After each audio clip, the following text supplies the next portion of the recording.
Hello team, welcome to another ATP Geopolitics video with myself, Jonathan M.S. Pearce. This is a Ukraine war news update, the first part thereof for the 3rd of October 2025.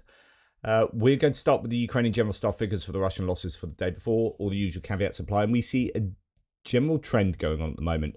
I think weather might be playing a part, as I've said for the last couple of days, but we are below 1,000 still, although not that far below in personnel losses, 970, a single tank, a single troop carrying AFE, 13 artillery systems, well below the daily average, unusually there, although that's been now the case for a couple of days, and well below where we've seen it for vehicles and fuel tanks. Normally that's over 100. We've had 33. And then yesterday, was it even fewer than 33? And then today, 44. Really low numbers there. And one multiple launch rocket system. Of course, Dell does his stats, and I don't give him enough props. Well done, Dell. You are a legend. These are always available, linked in the description below. I hope the link is working. Let me know if it isn't. And we can go to the data sheet here and just look at what the data has been over the last however long. We're going to be looking at vehicles and fuel tanks, just to confirm what I was saying. So we have vehicles and fuel tanks right at the bottom there, and we have 44, 29, 33, 90. So it was, we were used to numbers over 100 really consistently. It's been somewhat up and down, but certainly the last 3 days, 33, 29, and 44 there. So that you can now see that my face isn't in the way. So there you go. The numbers have certainly dipped. 273 drones there. Now, last night was a massive drone attack on Ukraine. That will be reflected in tomorrow's figures. Mainly, it sort of cuts off halfway through the night. But it's interesting that Zelensky said they send 500 to 600 drones a day, and I've been talking about how the numbers are usually above. Even if you're taking the cutoff into account and the 2 nights, the numbers reported are usually above what you would expect. So they are including other drones sent during the daytime. And I think the Ukrainians are having to deal with drones 24/7, really. And Zelensky's referencing that in his claims. We'll come to that later. Now, yesterday there were 185 POWs swapped and 20 civilians returned from Russian captivity. Some of these, 3.5 years, the entirety of the war, really. Just amazing scenes. One chap was saying, look, I'm really happy I'm back, but I'm really sad for all my friends I've left behind. People, it's a bit of a lottery, isn't it, I guess, as to whether you get out or not.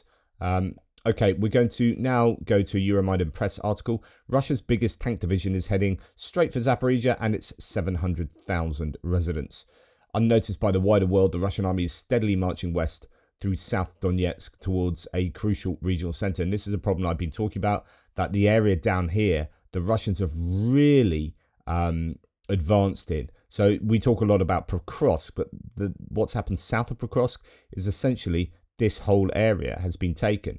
And that is a considerable area. They're moving closer and closer to Zaporizhia, not from the south, but actually from the east. So definitely a concern there. It'd be interesting to see what Ukraine has to say about that. I think they've moved the 110th Mechanized Brigade down there to try and stop things. They've been resting for a couple of months. So anyway, definitely a worry that I have. Now, according to Sky News, this is just Michael Clark, though, as an analyst, just in a Q&A session. So I don't think it's like an official sort of position, but more sort of musing. According to Sky News, there is a high probability that Ukraine will launch a large-scale offensive against Crimea before the end of the year. This could take the form of a Ukrainian amphibious landing or a massive combined air and missile strike on the Kerch Bridge. It's more likely to be the latter. I think it would be one hell of a risk to land any troops there. I mean, it is conceivable, but I would spend, which they have been doing, sort of 6 months taking out the Russian air defences and bases, troop accumulations, infrastructure, absolutely annihilate the military presence on the Crimean Peninsula. Now, they are doing that consistently. Last night was a pretty heavy night of attacks on Belbek Air Base and Catcher Air Base. We don't know any battle damage assessment yet, but there were explosions last night. Anyway, just yesterday, former UK Defence Secretary Ben Wallace also stated that the Crimean Bridge, as an illegal structure and symbol of annexation, must be destroyed. Yeah, we'll have to wait and see. I think, I'm going to talk in broader strokes about what's going on at the moment and how I'm feeling. I'm feeling a little bit down today. I'm up and down all the time. I think there's an asymmetry at the moment. We'll come to that in the distance strikes. Right, Ukraine has taken out another air defense system. This is a trend that is a good trend that we've seen over the past 6 months. Russia is losing air defense systems at a higher rate than they are replacing them, and that will become a kind of snowball effect, hopefully, towards seeing a greater use of close air support, maybe more drones and missiles near the front lines. But anyway, that's another book. Air defense on fire, well, destroyed. I include this video just because it's a little bit different. Wow. So we have a Russian tank just driving down the road with looks like a motorbike behind with a GoPro and a truck behind it, just some kind of convoy. But the tank's just massively on fire. It's just happily trundling down the road here. I would be stopping that, getting out and thinking, where's a fire extinguisher? Instead, I don't know, maybe he doesn't know his whole vehicle's on fire as he's driving down the road. Yeah, that is a bit of an issue there. I don't know if at the end they do. It's being towed. I hadn't seen the last 10 seconds of this. So actually the tank there is being towed. And it's on fire. Wow. Okay, what else do we have? Russian FPV drone here is filmed and is published on the internet because they don't have an issue with this. Tracking and striking a civilian car in Kherson on October the 1st. The attack left 2 elderly men injured. This is the human safari. It is horrific. I am going to be speaking to Brendan Kelly, who has a new map on these strikes that have taken place in Kherson that he's worked on. So I must have just reminded myself to get back to him, and we'll organise a chat next week. And then we hear, and I was thinking about this morning and actually thinking about what this would entail, like the burning to death, I assume, of some intensive farming or the basically 13,000 pigs have died after 20 drone strikes on a farm in the Kharkiv region. I mean, if this is all completely true, then you've got 20 repeated strikes on a farm, which is, I mean, that is a war crime in my books, quite obviously. But just think of what it would entail to have 13,000 large animals dying in one night. Like the screaming of the pigs as they burn to death, unable to get out of their pens. Just horrific. You know, it's horrific what happens with humans. It's horrific what happens with animals. It's just horrific. What the Russians do is horrific. Right, moving on to distance strikes, and it was a pretty terrible night for the Ukrainians last night. The Russians fired 416 drones and missiles into Ukraine, and actually there wasn't a particularly good interception rate. So 303 of the 381 drones fired in were shot down. That's only 80%. And while that might sound okay, when you have a large number of drones sent in, that is not good. You want 95% when you've got 400 odd drones being sent in. 80% means, well, what was it, 78 drones. 78 drones got through. 18 missiles got through. So we have 7 ballistic missiles that were sent in. None of them were shot down. 21 Iskander-K, these are cruise missiles of the Iskander variety. They were sent in, only 12 taken out. So there's another 9. And then KH-5969 guided cruise missiles. 7 of those were sent in, 5 were taken out. So altogether, that's 18 missiles getting through and 78 drones. That is a terrible night for the Ukrainians. Really, really, really challenging. Most of them appear to go for Poltava region, but we've got a whole host of places being hit here, and that looks very specific. So I don't know what was hit, but I'm assuming they have gone for, you've got Kyiv up there, you've got Poltava down here, you've got Dnipro, you've got along the front lines, Sloviansk, well, maybe that's Siversk, up to Siversk as well. Sloviansk, Kramatorsk kind of area, and then some of these places in between, and then a few going for Kyiv, not too many there. Bad night, and some for Odessa, a couple in Mykolaiv. So it was a very challenging night for the Ukrainians. Not too much information out yet.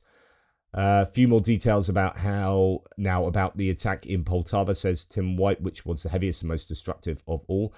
Energy was again a target, although Russia couldn't resist a double tap or strike on first responders. The fire truck was badly damaged, but thankfully the firefighters escaped injury. Gas infrastructure was destroyed in Poltava region, but the fires are out now, according to emergency services. Also damaged is the 250-year-old Sviato Mykolaivsky St. Nicholas of the Ukrainian Aligned Orthodox Church. So that's a church, though no one was injured there. Poltava region, Max 25 reporting that DTEC, one of the gas entities, gas production facilities, according to them, have stopped due to Russian attack. At night, the enemy once again struck the energy infrastructure of DTEC Naftogaz with drones and missiles. Part of the equipment has been taken out of operation. Okay, so here's my opinion. I think, considering we have Zelensky saying Russia is using 500 to 600 drones a day, Russia will feel our powerful strikes. We use 100 to 150 for our attacks. I presume that's what a bit of a translation issue there.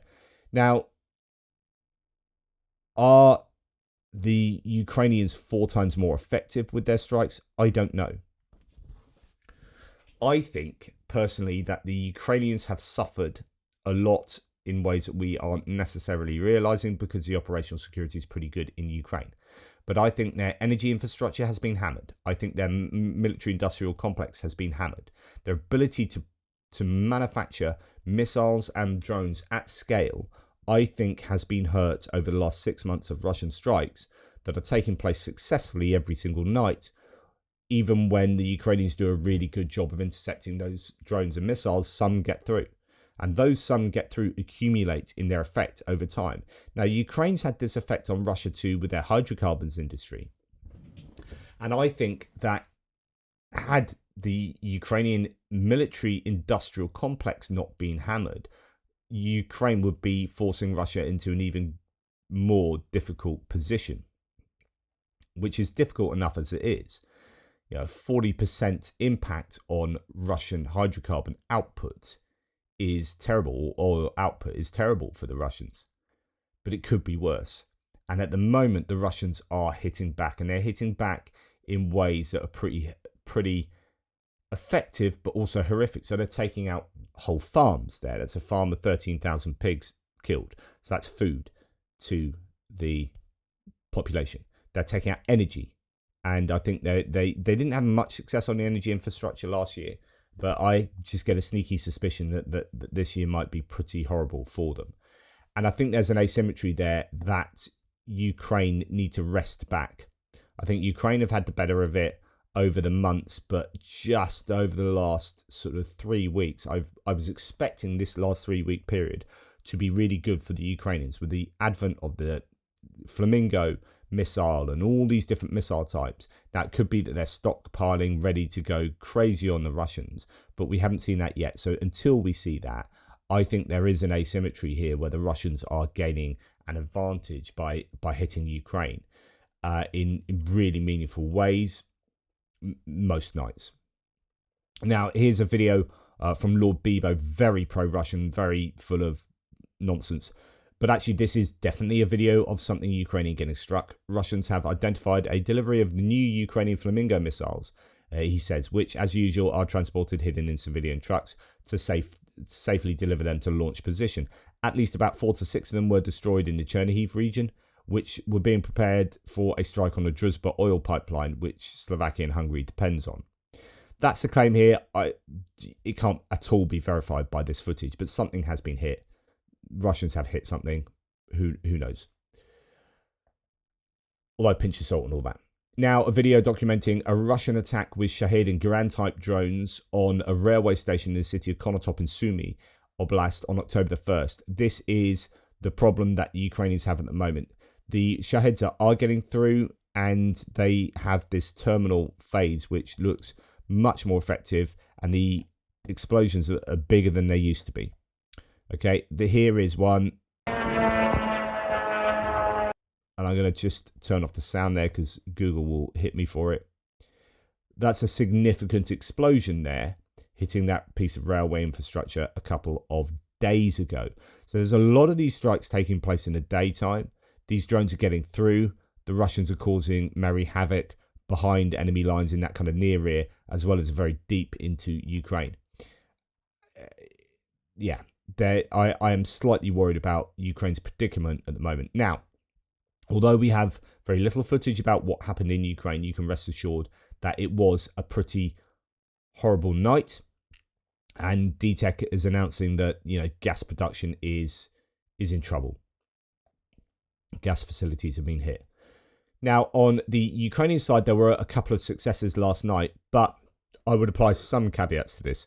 The good news is 2 places have been hit that are very, very far away from Ukraine, which shows that Ukraine continues to have these abilities to hit at vast distances. Russian Telegram channels report an attack on the Azot branch of the Uralchem chemical plants company in Perm region of Russia. It produces ingredients used in explosives, among other things. The plant is located about 1,700 kilometers from Ukraine.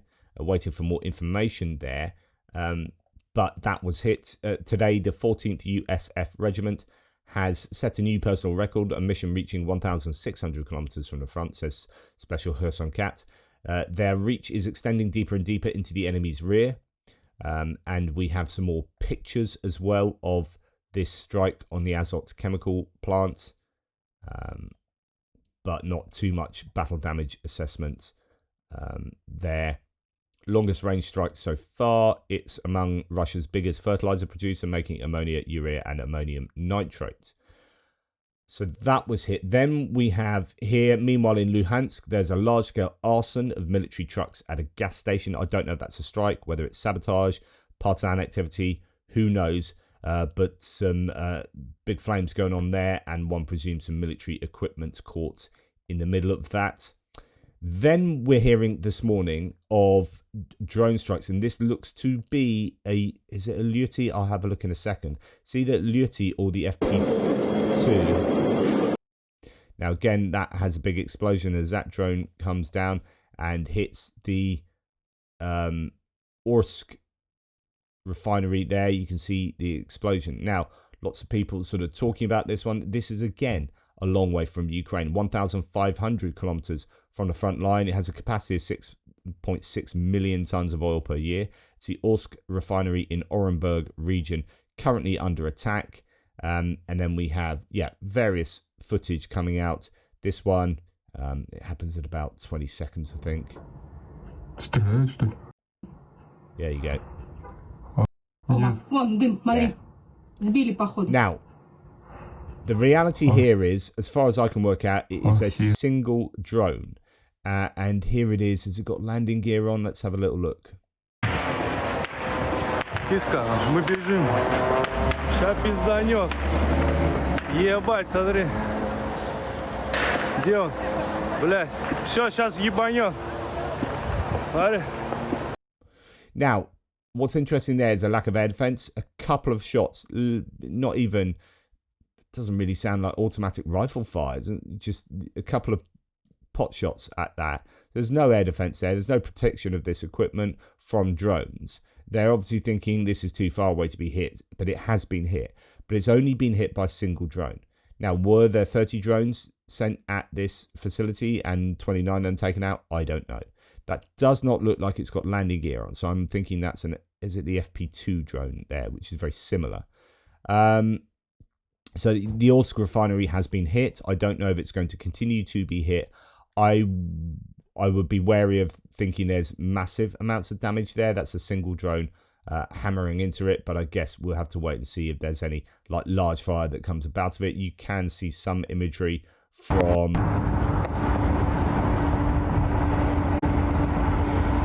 further away there, so just trying to see here if there are any further shots being fired there, which would suggest there are multiple drones in the air, because that's already on fire there. So here it's saying it's 1,400 kilometers, somewhere like that. Anyway, Orsk Neftdorgint says 6.6 million tons of oil annually, and produces fuel, kerosene, bitumen, and lubricants. So that has been targeted. I guess we'll find out more soon. Yeah, Tim White just providing the same information there. I don't know if we have anything else. No, nothing else that's materialized since then. And then last night, there were explosions heard across occupied Crimea, with reported strikes on Russian air bases in Belbek and Kacha. Locals reported drones overhead and bursts of air defense fire. More blasts were heard near Feodosia and Lenina district, but no details about what might or might not have been struck there. But Crimea could have received some visitors. They might have had those larger drones that are taking out equipment in Crimea quite consistently, radars, planes, helicopters, and the like. Now, Washington, some more information on the improvement in relations, really, it seems, between the United States and Ukraine, but also the provision of satellite intelligence that they weren't previously getting.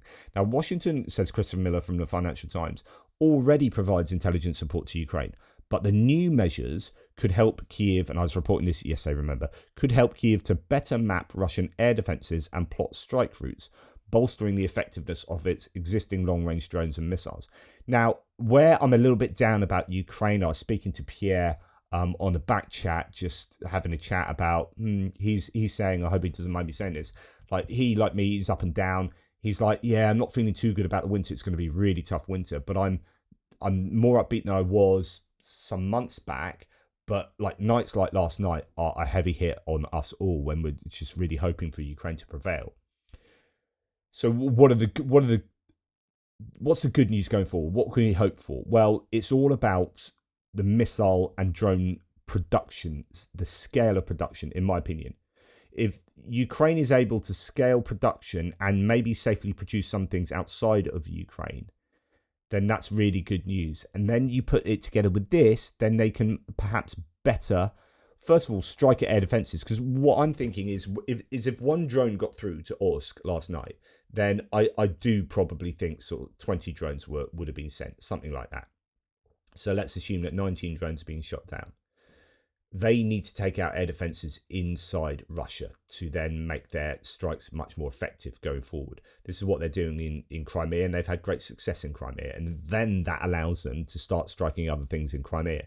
So it's very difficult to really properly hammer these targets in Russia without first taking out the air defenses, which will be lined up along, not along the border, but somewhere back from the border, because you know the channels. I talked to you about this yesterday. Russia's a massive country, so they're not going to put, here is Orsk, it's 1,500 kilometers away. They're not putting air defense systems around Orsk, right? Because it's a huge country, you've got to protect all these things back there, and you can't afford to do that. It would require way too many air defense systems, and it's inefficient. If you know all the drones are going to have to cross the border from Ukraine into Russia, they're going to have to do that. And that border is much smaller than the larger country, which borders many other countries, but Ukraine can only send their stuff in over the Ukrainian border, right, into Russia. So you just need to line your air defenses up along the Ukrainian border, and I'm fairly sure that's what they're doing. Ukraine then sends waves and waves of drones across a smaller, narrower area, then the Russians are shooting them down. So the objective number one right now, I would suggest, if that's the case, is taking out those air defenses, because you want 20 drones to be hitting Orsk, not one drone. And if the US is providing Ukraine with better satellite intelligence to, as Financial Times says, to better map Russian air defenses and plot strike routes, then that is better news for Ukraine going forward. Now, Putin was at a conference, or not a conference, a very rare actually Q&A event on TV. There were some, was it Crimean Winds of Change? So the Winds of Change analyst group had said that it was highly probable that he was drunk here, judging by how he said stuff and what he said. I don't know that that's true, especially since he claims he doesn't drink, although I've seen him with champagne before. But anyway, Putin said quite a lot here, blaming NATO, all the usual kind of stuff. But what's quite interesting is this. Putin claims Tomahawk deliveries, quote, won't change the battlefield, vows Russia will shoot them down, and warns such transfers will damage Russia-US ties. Now, it looks unlikely that the US is going to provide Tomahawks. So Tomahawks now appear to be off the menu because it's being said, although it's not official yet, the US doesn't have big enough stockpiles of them. Okay, whether you think that's true or not, I don't know. But here's the kicker. Here's the good news for Ukraine. Right, previously, when there were these supposed red lines that were crossed, or that there were threats of the red line being crossed, Russia would do the old saber rattling and talk about nuclear missiles. Putin here is saying, Tomahawks won't change the battlefield, we'll shoot them down. I mean, they'll ruin our good relationships with the US, but not really bothered. Russia is telling the Western world, allies of Ukraine, that actually it is okay to provide Tomahawks to Ukraine. This is a significant change. Now, is it because he's rattled the nuclear saber too much that he realizes it's a bit ineffective? Is it because he knows the US won't provide Tomahawks? Is it because, I don't know, like he knows that there's nothing else left in the tank as far as what Russia can do? Russia are probably doing everything they possibly can at the moment to hurt Ukraine. If they could do more, they would be doing more, other than those red lines of chemical and nuclear. In conventional warfare, they're probably doing as much as they possibly can. And he's telling the rest of the world, yeah, whatever, you give them Tomahawks, yeah, we'll deal with that, it's not a problem. That should be really good news for allies. That's like, well, we might as well give them Taurus then.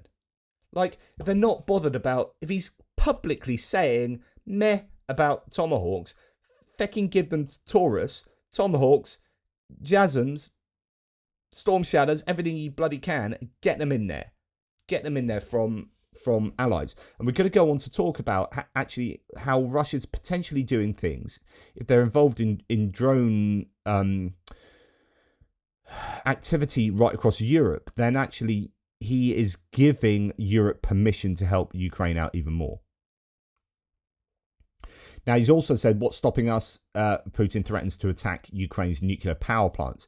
He's basically said, Russian President Putin framed the potential move a mirror response, claiming that Ukraine has been carrying out attacks near the Zaporizhzhia nuclear power plant, which has been under Russian occupation since March 2022. Of course, that's not the case, that Ukraine is attacking the Zaporizhzhia nuclear power plant. And in fact, they would claim it's Russia doing that. He didn't provide any evidence to support his claims, as the Kyiv Independent says. So where I go back to worrying is I think that there were unwritten rules about we can't strike these things. If we don't strike these things, you don't strike those things. I think you're starting to see Russia flex a little in what they're striking, and they don't really care anymore. And I would be slightly worried, as a supporter of Ukraine, that Russia's going to get pretty hardcore in the coming months in what they strike. And they've probably reached a point where they really are feeling the Ukrainian strikes on a hydrocarbons network in Russia. And that is really hurting them economically and culturally, as socially. And as a result, they're like, well, sod it. Nah.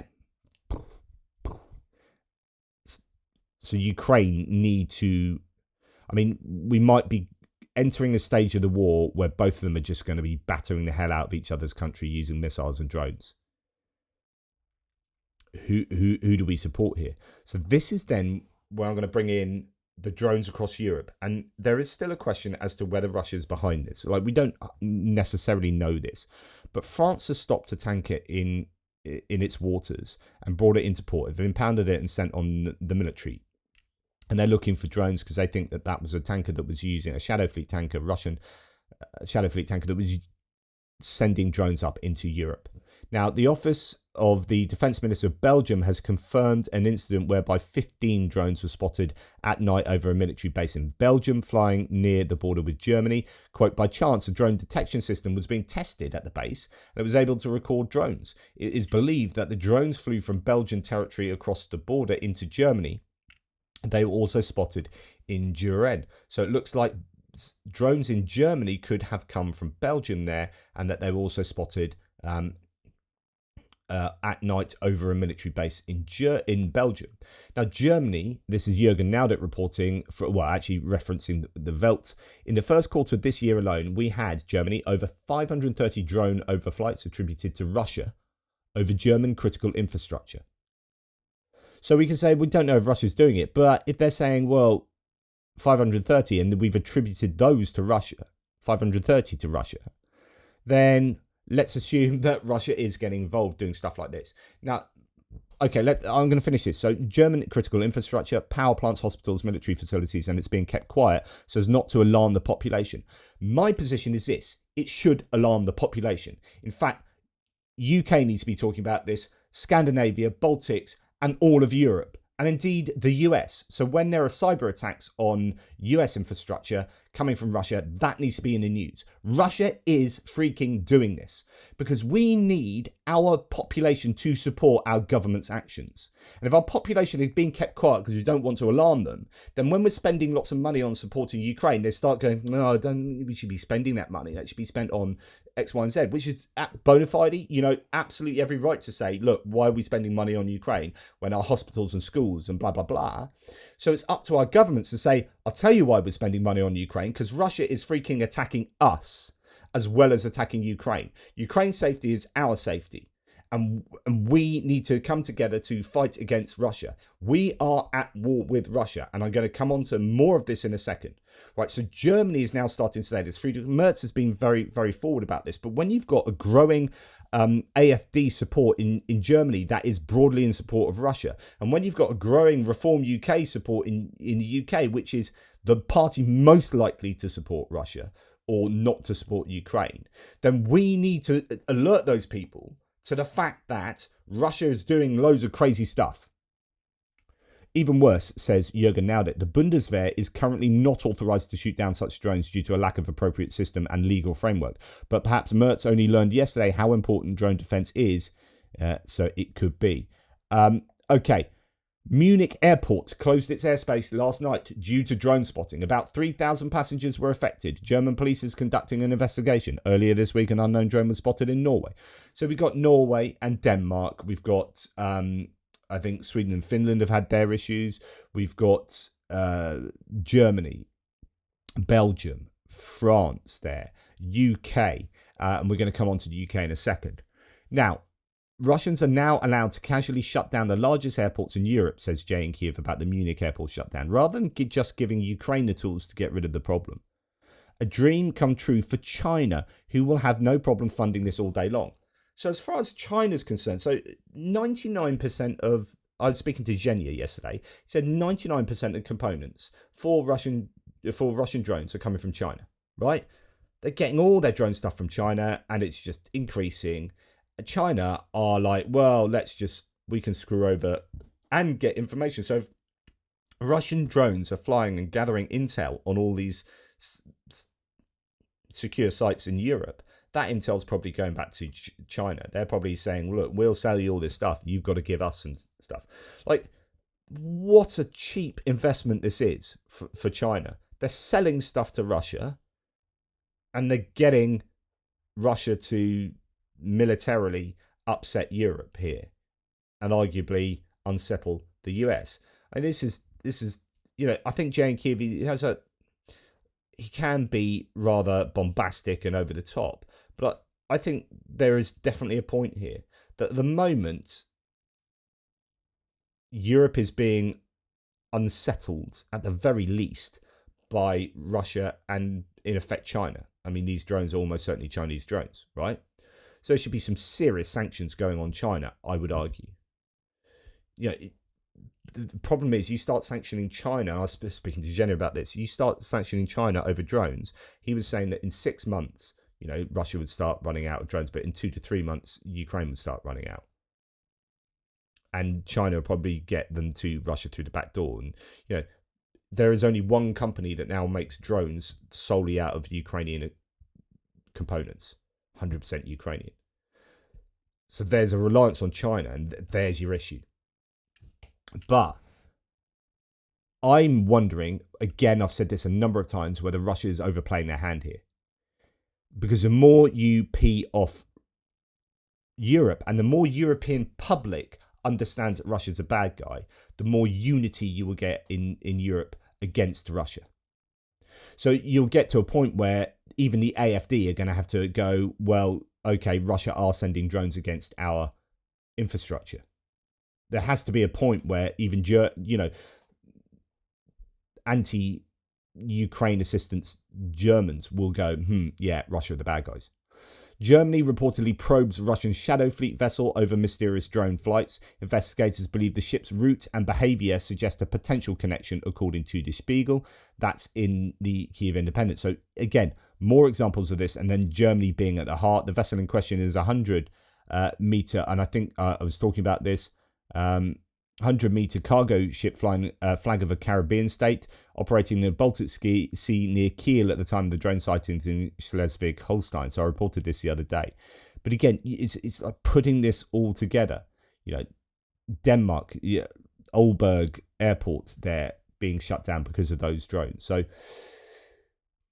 yeah, and then actually, I didn't have this next, but I'm going to bring this in next. So I had this for last. Now, to tie this all together, the British military has said Russia is targeting its satellite systems every week. Now, I was in bed listening to the radio news, and this was one of the headline bits on the radio news. And we need to tell our public this. We need that to be on the headline news in the UK, that Russia is targeting our satellites up in space, trying to jam them, follow them, do stuff. And it's happening every week. It's happening on a weekly basis. And yeah, I probably need to detail that more. It's worth noting that UK, US and France have confirmed for the first time experimental joint manoeuvres of military satellites in geostationary orbit at an altitude of approximately 35,800 kilometers. In September, US satellite performed a rendezvous with the British Skynet 5A testing stuff. So France and the US conducted a bilateral satellite rendezvous maneuver confirming its suitability for various autonomous operations. The exercises are part of the Olympic Defender Initiative, which, in addition to the US and UK, includes Canada, Australia, Germany, and New Zealand. That's what we need, right? Russia are the bad guys. They are having a go at us each week up in space. And we are going to tell you this, British public, so that you understand that Russia are the bad guys and why we are supporting Ukraine to the hilt. Or as much as we are at the moment. Can be more, of course. Now, to go off or back to what I was going to talk about. So we are going on to other bits and pieces. Brent oil has fallen below $65 a barrel for the first time in 4 months. Price coming back down. That's what we want to see, because euro price is below that. That's at $61 a barrel. That's your Russian price per barrel. And that will give them less of a profit margin. Hungary, as I mentioned in a breaking news update last night, has just signed the biggest LNG deal ever, with its biggest one ever, with France's Engie, covering 5% of annual demand from 2028 to 2038. So it's still 3 years away, and it's only 5%. This follows a Shell deal last month for another 2.5%. Despite loudly defending Russian gas, Budapest is slowly diversifying after Trump urged an end to Russian oil purchases. Now, I know Thierry and others had said, well, actually they get LNG from Russia anyway. So this is Russia getting LNG to France to give it to Hungary. So instead of buying it from Russia directly, they get it from Russia through France.